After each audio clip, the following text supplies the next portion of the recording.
2026 বৰ্ষত হ'বলগীয়া higher secondary চূড়ান্ত পৰীক্ষাত তোমালোকে কিমান শতাংশ পালে স্কুটি পাবা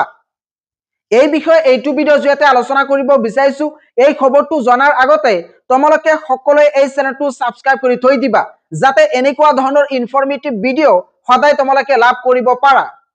2025 বৰ্ষত যিসকল ছাত্ৰ ছাত্ৰীয়ে হায়াৰ ছেকেণ্ডাৰী চূড়ান্ত পৰীক্ষাত 80% নাইবা ততোধিক শতাংশ পাইছে তেওঁলোকক অসম চৰকাৰে প্ৰজ্ঞান ভাৰতী স্কুটি স্কিমৰ আন্ডাৰত ডক্টৰ বাণীকান্ত কাকতি এৱাৰ্ড প্ৰদান কৰিব অৰ্থাৎ এইচএছ স্কুটি প্ৰদান কৰিব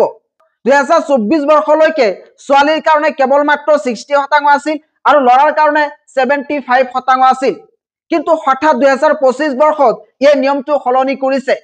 আৰু 2026 বৰ্ষত হ'বলগীয়া হাই সেকেন্ডাৰী চূড়ান্ত পৰীক্ষাৰ্থীসকলৰ বাবে এই একেই নিয়ম প্ৰযোজ্য হ'ব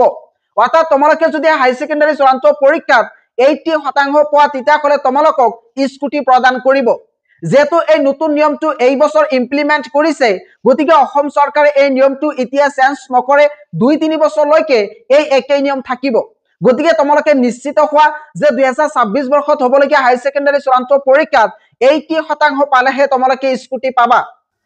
ইয়াৰ কাৰণে তোমালোকে ইতিয়াৰ পৰাই প্ৰিপাৰেচন ষ্টাৰ্ট কৰি দিবা যাতে তোমালোকৰ হাই সেকেন্ডাৰী চূড়ান্ত পৰীক্ষাটো ভাল হয় আৰু তোমালোকে যাতে 80% প্লাস লৈ উত্তীৰ্ণ হ'ব পাৰা